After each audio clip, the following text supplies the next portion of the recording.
About 5, maybe 6. Dad and I went camping way up the icicle, and it was when it was a dirt road all the way. And we went fishing, and we cooked our dinner, and then we threw out a pad and slept under the stars. And Dad put the food up, and he said, well, if a bear or anything comes, just crawl down in your bag and just stay there. Don't worry, we'll be fine. And a bear did come, and he woke me up and said, now be real quiet. There's a bear sniffing us. And the bear did sniff and walked away because we weren't fresh food, I suppose. It was a sleeping bag and such. So that was the first time. I did a lot of trail running, so you're always looking for bears or cougars, and you're kind of a gift for them in a way if they're hungry and if you're in the wrong place at the wrong time. But most animals like to go away, but you're always looking, and saw more bear than anything else. Ran into on trails up the icicle mama bear and 2 cubs one day, and that was okay. So my friend and I made lots of noise and kept on going, and when we came back we started making a ton of noise about a mile away, wherever she was. But yeah, it was always a lot of respect, not a lot of fear, a lot of respect.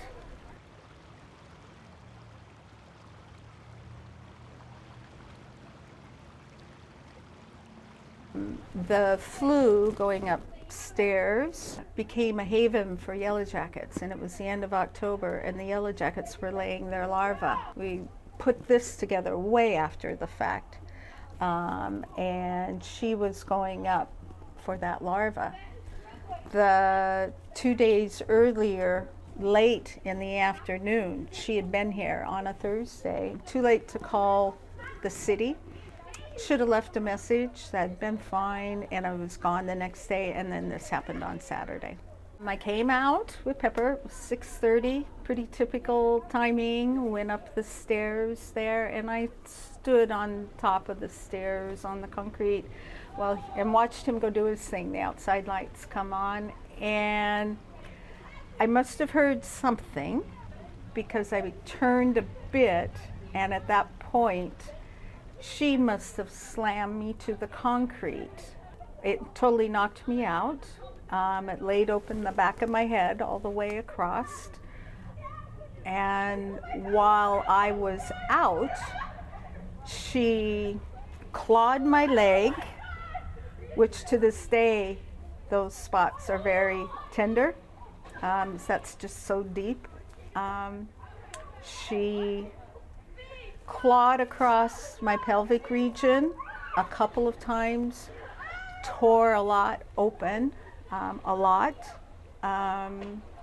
and when I came to, she was on top of me, and she was rooting around my neck.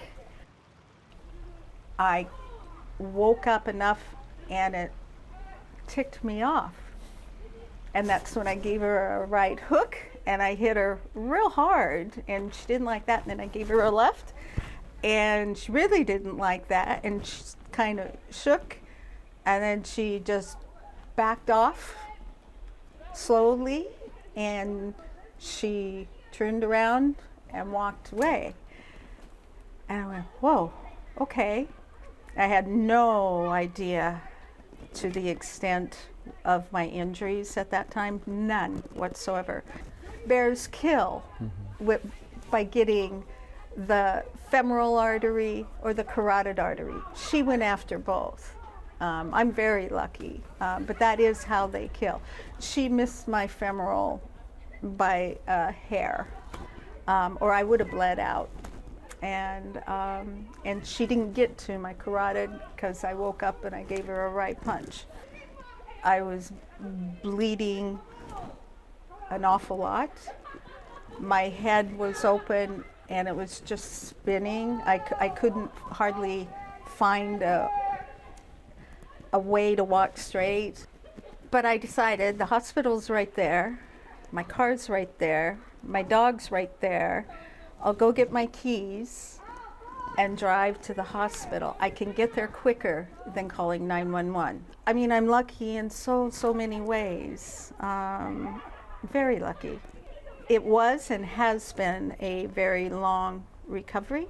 I still have issues, probably always will, with my brain and with the dizziness and the where's my foot going to hit the ground when I walk. But I'm okay. Bears don't do that. That's not a natural thing. That was a weird circumstance. But she had been so habituated to food and garbage cans. She was a huge bear.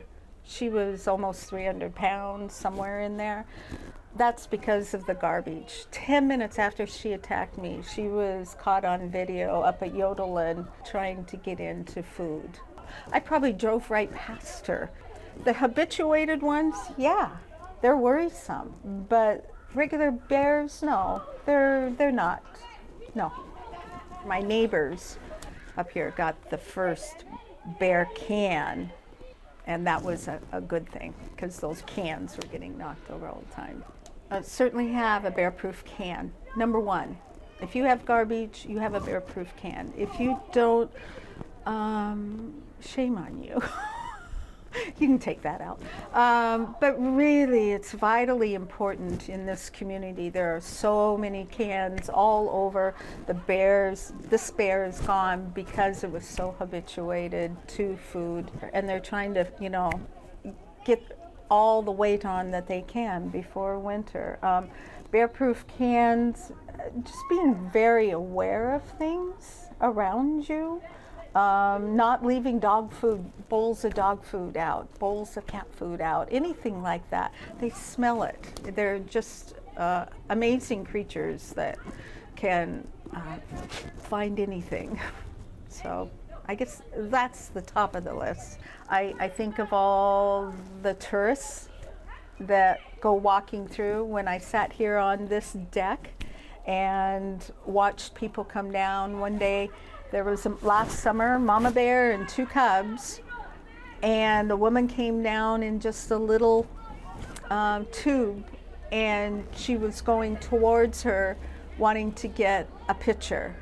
And mama bear can go right through that water fast. Woman in a little tube is not going to move fast. And I had to yell at her, "Don't do that.